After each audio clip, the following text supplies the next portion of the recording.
contrary to what you've been taught to think, your cash is not free. It is not cheaper.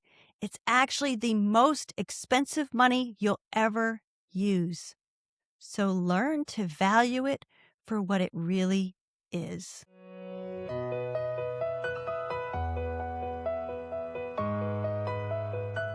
Welcome to the Bankless by Design podcast, where we rethink money, ditch the system, and rediscover what it means to truly thrive well.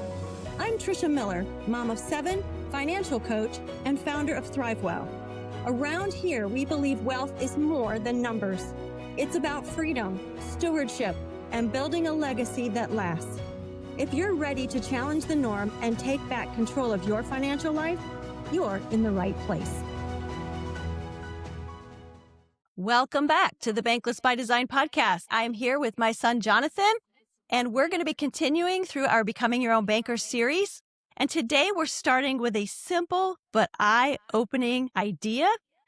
Nelson says the very first principle that must be understood is that you finance everything you buy.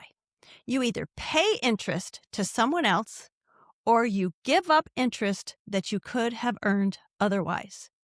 Most people think financing only happens when you borrow money from someone else. But Nelson is saying that's not true. Jonathan, what feels off about that? It's very easy to recognize the direct cost of interest when you're borrowing it from somebody else. When you swipe a credit card and, your interest charge hits at the end of the month, or you have a personal finance loan for a car and you see the interest from that. I think it takes more imagination to consider the potential opportunity cost of spending your money in any particular way. And that's really what it boils down to here is opportunity cost goes both ways. It's not just, the opportunity cost when I give somebody my money or let them borrow it, but also the opportunity cost when I go and spend my money and choose to spend it on whatever it is, right? It's the whole thing of if you choose one thing, you're not choosing something else, right? Exactly. You're making a choice. I think a big part of it is most of us, and I know I, for the longest time, didn't until I became a small business owner. It's very easy to think, well, I need to go buy my groceries. So I'm going to go buy my groceries and pay the money for it and not consider, well, what else could that money have done? Because that's not really how we think. Like, you got to buy your groceries. You got to buy your groceries, right? But when you pay $50 at the movie theaters with your bucket of buttered popcorn and 2 tickets, whatever, like there is an opportunity cost there, right? What else could I have done with $50? I could have gone bowling. I could have gone and go-karted, but I chose to go to the movies. So the same thing happens when we pay for anything, right? Spend our money on anything. You are giving up the opportunity for that money to potentially make you more money elsewhere. So that's interest that you're giving up on your own dollars. And it's not something that we typically think of because most of the time in our day-to-day, we're not thinking like a small business owner. And that's where Becoming Your Own Banker has that mental shift, right? Right. In fact, Nelson says the alternate use of money must always be reckoned with. Some call this opportunity cost, but it is amazing how many people give lip service to this fact, but do not put it into practice in their own financial dealings. He says it's the equivalent of thinking that the law of gravity applies to everyone else but them. I love that.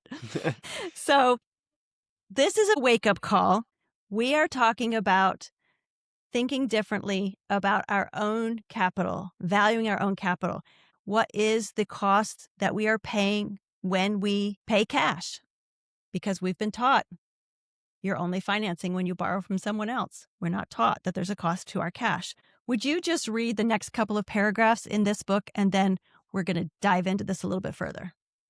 Absolutely. There was an excellent article appeared in the September 1993 issue of Fortune magazine entitled The Real Key to Creating Wealth by Sean Tully, in which he describes the concept of economic value added, or EVA. Developed by Stern, Stewart & Co. of New York City, Tully says, understanding that while EVA is easily today's leading idea in corporate finance and one of the most talked about in business, it is far from the newest. On the contrary, earning more than the cost of capital is about the oldest idea in enterprise.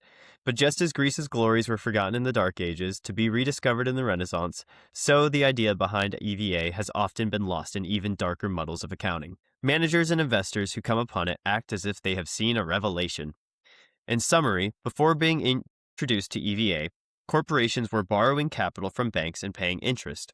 but they were treating their own capital and equity as if it had no cost. When they were brought face to face with the error of their ways and conducted their business with this fact included into the equation, then the profitability increased dramatically. EVA's basic premise is, if you know what's really happening, you'll know what to do. The same thing applies to the infinite banking concept. Okay. Even large corporations miss this, but this principle has actually been around a long time. It didn't start with Nelson Nash, and it didn't start in the 1980s or 90s. It actually was discovered by Richard Cantillon in the 1300s. So this concept, this principle, has been around for a long time. Nelson goes on here just to introduce the modern history of this principle, now known in business and used quite widely. But at the time, it was relatively a new concept, and which is why he's saying it was like suddenly the Renaissance. They remember things. I guess history has a funny way of doing that. But he references this article. So I have it right here by Sean Tully, written in Fortune magazine. Nelson gives just a brief little summary, but I found this article super interesting. So I wanted to be sure to bring some of this out for us. So first of all, just pay attention to the title, The Real Key to Creating Wealth. Now he's referencing big business, but the genius of Nelson is that he always manages to find a way to bring this into our personal economies. It says managers who run their businesses according to the precepts of EVA have hugely increased the value of their companies. He references businesses that are household names. So Coca-Cola, AT&T, Quaker Oats, Briggs & Stratton, CSX, and many others were flocking to this concept. So what is this concept? He calls it economic value add. And Tully says it's just a way of measuring an operation's real profitability. It has to take into account a factor that no conventional measures include, which is the total cost of the operation's capital. The capital is all the money tied up in such things as heavy equipment, real estate, computers, and other things that were expected to be productive for a while after it was purchased, plus their working capital, mainly cash, inventories, and receivables. He says, it turns out to be profound. Incredibly, most corporate groups had no idea how much capital they tie up or what it costs. True, the cost of borrowed capital shows up in a company's interest expense. So there's the first half of that equation. We finance everything we buy. You pay interest to someone else. That's the first half. But he says the cost of equity, which the shareholders have contributed, typically appears nowhere on any financial statements. Equity is extraordinarily expensive capital. So the second half of this equation, you give up interest that you could have earned otherwise. This wasn't on the books of these big businesses. They weren't accounting for the cost of all the capital that has been invested into the equipment, their computers, whatever they need to do business with, or their cash sitting in the bank. They weren't accounting for that. They'd been borrowing money and paying interest for somebody else, but they treated their own capital like it had no cost. They thought they were being profitable, and because it wasn't included in their equation, they could easily think that they were profitable when they actually weren't. So why do you think, Jonathan, that it's so easy to ignore a cost? As I was just listening and hearing you explain all this, how are these businesses not considering the cost of their money? They all thought that they were making way more money than they actually were because they weren't considering their true costs. And it's easy to ignore because it's, again, kind of going back to that cognitive dissonance thing where it's just a cost of doing business. It's just a matter of fact. It's you borrow money, you buy assets. The assets sometimes do business, sometimes they sit. That's what it is, you know? Right. You buy the big crane, and yes, the crane serves some jobs and it's making money, but we're never factoring in, well, what's it costing us when the crane sits in the warehouse for a week? What's it cost for that to be sitting there for a week? What's the cost of the warehouse that it's storing in, et cetera, right? There's all these factors that go into this equation, and it is just really interesting that it maybe, for a while, just like it says, we forget about Mm-hmm. these concepts, and then they come back and it's like, oh my gosh, how have we never been considering this? But I think part of that has to be just, well, this is what we know. This is just what's normal. And it's just not considered because it's not in front of you. I hate to say the obvious, but it's easy to miss when it's not there, right? It's just Right. not plain. What's plain versus what takes some thinking. It's Yes. what's in your Yes. face, what's right there, blatant and obvious, versus what actually requires some thought to calculate. And this is something I've begun to really consider with my Lego business, is that I have a lot of short-term investments, mid-term investments, long-term investments, and I have to start considering what is the cost versus the potential growth of those investments versus the cost of just having capital tied up that's not making more money right now. Is that potential earning going to outweigh what that money could be doing for me right this second? Exactly. In fact, I would highly recommend this article because there's a lot of little nuances in here that can be very helpful. But when they started taking that into account, for example, they had to become much more efficient, leaner, meaner machines, right? They had Yeah. to realize that, hey, if there are 4 trains going and sitting overnight waiting for people to get there the next morning to unload them, now they had 4 trains sitting for so many hours.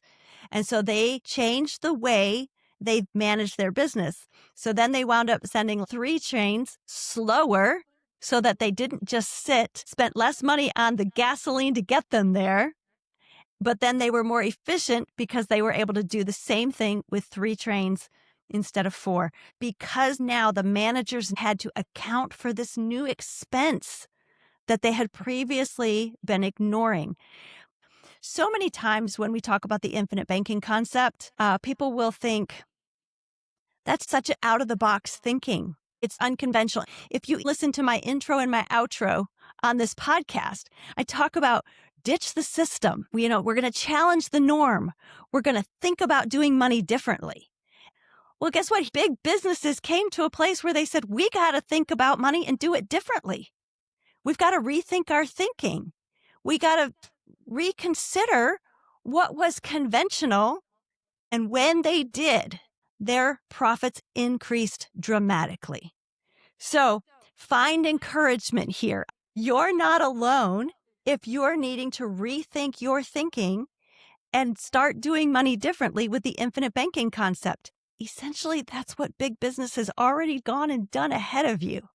And this concept of EVA, it is the same principle that is the foundation of the infinite banking concept, which is why this is just such an important topic for us to dive into.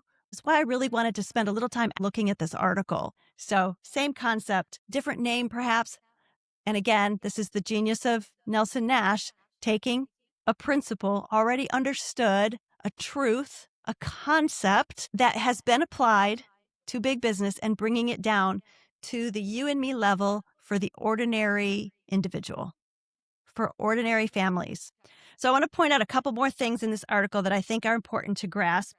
And that primary one is when it says that equity is extraordinarily expensive. Our own capital is more valuable than anybody else's. My cash is not free. Your cash is not free.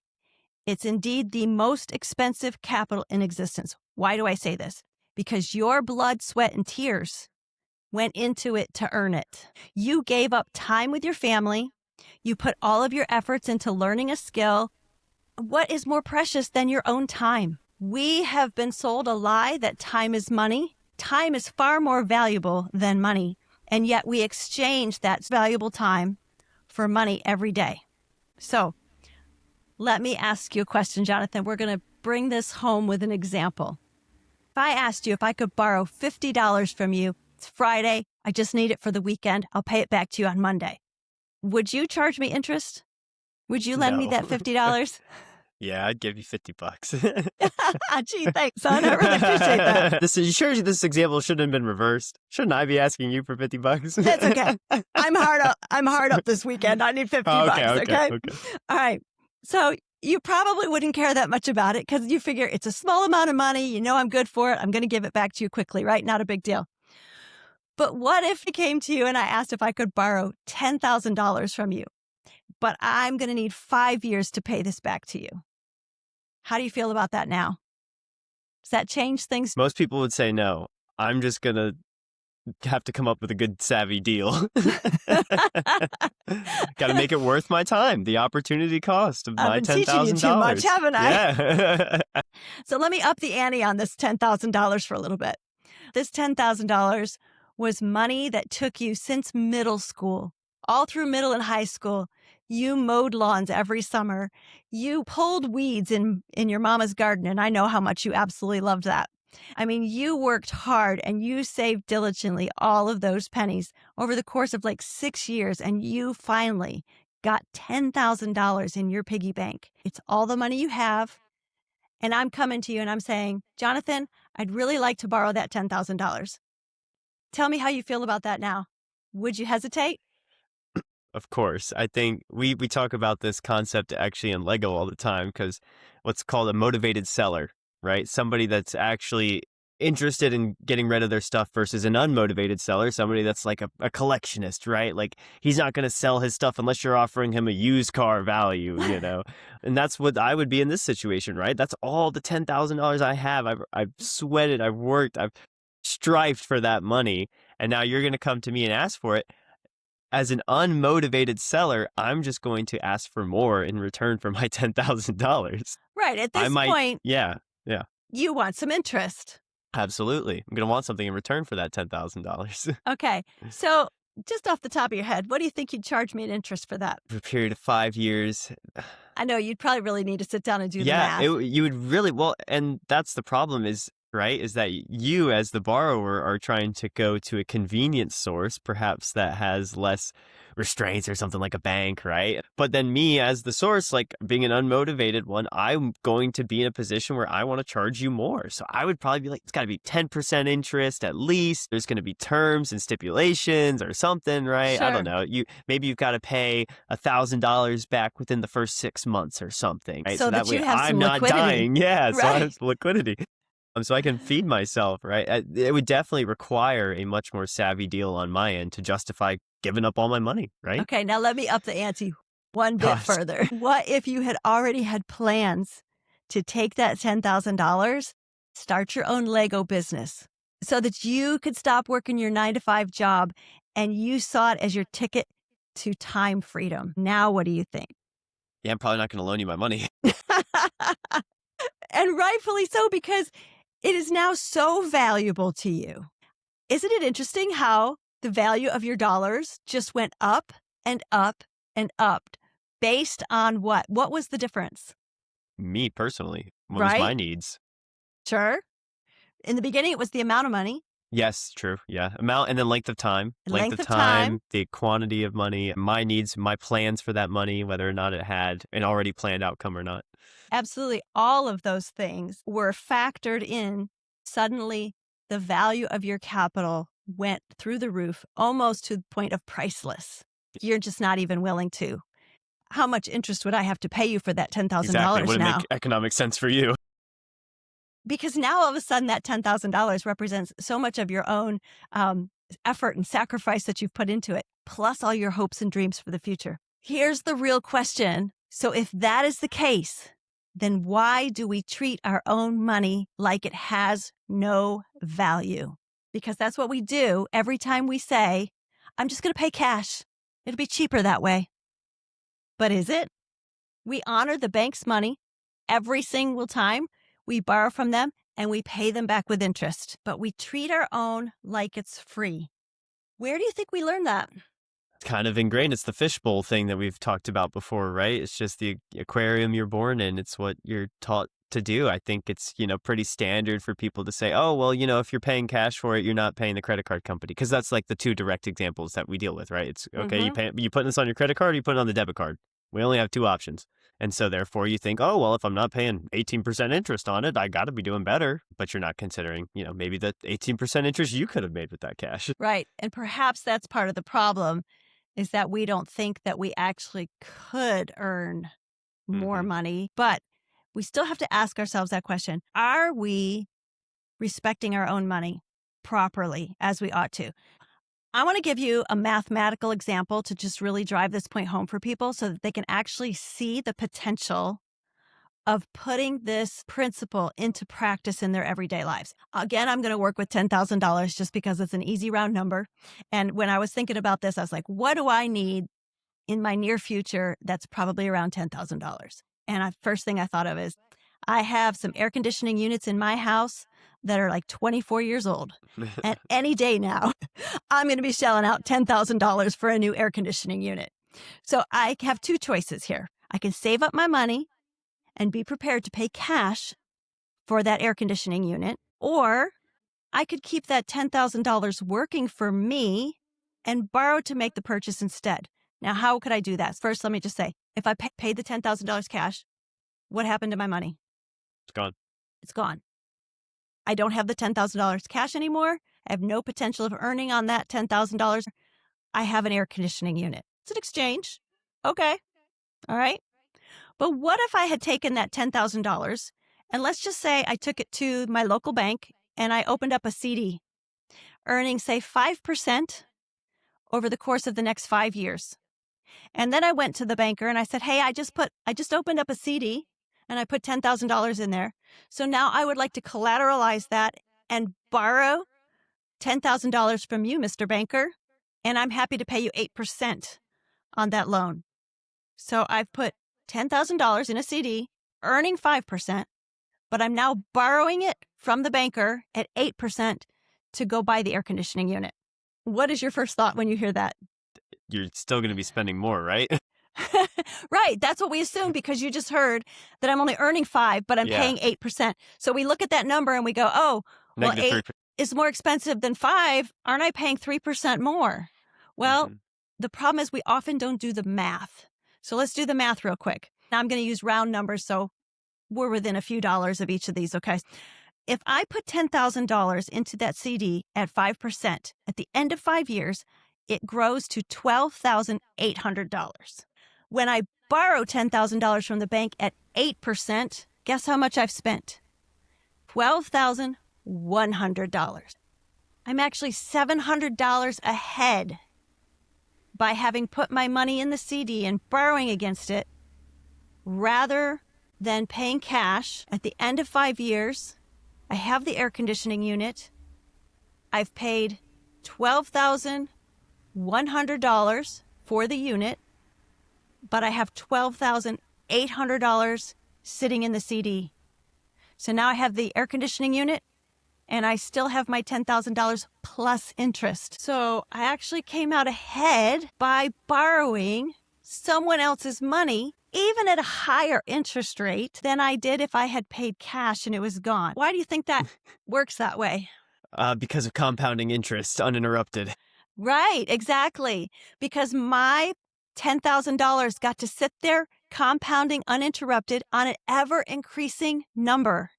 As you're steadily decreasing the interest on the But other end. the loan is steadily decreasing, so it's actually less. We just have to do the math there. But that's not the end of the story. Somebody might say, $700 difference? What's the big deal? Well, it's actually different than $700, right? Because I still have the air conditioning unit and I still have $12,800 at the end of that. Now I paid $12,100, so technically I have $700 ahead. But now That you got a is true. $10,000 air conditioning unit and $700. So Right, okay. yeah. And I still have the ability for that $10,000 sitting in that CD to continue growing. Yep. So let's say I didn't interrupt it for 30 years. Now, what was the cost of my $10,000 air conditioning unit? If that $10,000 sat in that CD for 5% interest for 30 years, it would turn into $44,000. So even if you subtracted the $12,100 that I spent on the air conditioning unit through financing, I still am ahead $31,900. Now, most of us live more than 30 years, and most of us spend more than $10,000 once in our lifetime. So do you see why it was so important for these businesses to recognize the cost of their capital and that they would say their own working capital is extraordinarily expensive? That's another way of saying it's extraordinarily valuable to keep it working for you. And I also think this is where imagination comes in a little bit. Because if you can't see what your money could have done, so back to the example of I borrowed $10,000 from you. Had you not had a vision for what you could do with that $10,000, suddenly the value of it is less in your mind. So the ability to use your imagination and knowing how you can put that money to work is huge. I guess my question for you is, do you think this is more of a math problem, a thinking problem, an imagination problem? I think it's a little bit of all the above. I think, first off, interest and percentage math, nobody likes it. Just first off, it's tricky. It's difficult. It really is. And I think that's a big part of the problem is, as we just described, right? Oh, I'm spending 8%, I'm getting 5%. My brain just automatically goes negative 3% difference there. It takes extrapolating the math out, looking at how it actually is going to end up in the long term, planning and vision. So yeah, I think it's all the above. It's being present enough to think about even 6 months down the road, a year, 10 years, being intentional. I think that's a big part of it too, is it's just intention. Intention, thinking long range, using your imagination, all of those things. But I was also thinking about this last week when I went through the parable of the talents. The master gave to each servant according to their abilities. The one with the most ability, he gave 5 talents. Then he gave the second servant 2 talents. And the third servant, he gave 1 talent. He had a good assessment of their skills and abilities because the one with 5 and the one with 2, both of them doubled their money. So they had some skills.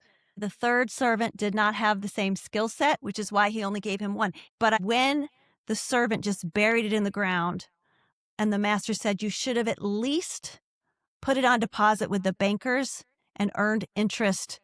You didn't value that capital. You didn't show the minimum value that capital should have earned. If you could have done more with it, great, but you should have at least done that much. This is the genius of the infinite banking concept. Even the servant with the least of the skills can do this. And this is what this whole chapter is about. Create your own banking system through dividend-paying whole life insurance, and at least you have a place to put it where it's going to continually compound uninterrupted. Tax-free growth for the rest of your life, capturing that 30, 40 years. So even if you didn't have the skill to be a real estate investor or to be a business owner, not everybody does. Let's face that reality. That even at the bare minimum, this gives the ability for the regular Joe to be able to put our dollars in such a place where it compound uninterrupted, still get to borrow against it, play the same exact principle that I just showed you with the CD for the rest of your life, account for the value of your capital. So valuable that you should not be using your own cash. You should be using other people's money. Banks do that. They do not lend out their own capital. Their tier 1 capital, they do not touch.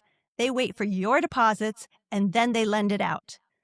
Nobody else's capital is anywhere near as valuable as your own. So treat it like the value that it actually has. And if you happen to be a savvy real estate investor, you can do this and still do your real estate. And as I'm just even thinking about that whole thing about some people don't have the skills, that's not to be disparaging. You're better off to just own up to that and recognize it. I had a friend, I bought a piece of real estate from him because he recognized, he said, I should not be a real estate investor. Why? Because he didn't have the heart to charge people rent when they stopped paying. So 6 months went by. They never paid him a dime, and they were destroying the home. Not everybody should be buying real estate. It could sink you. So you'd be better off to do what you have the skills for.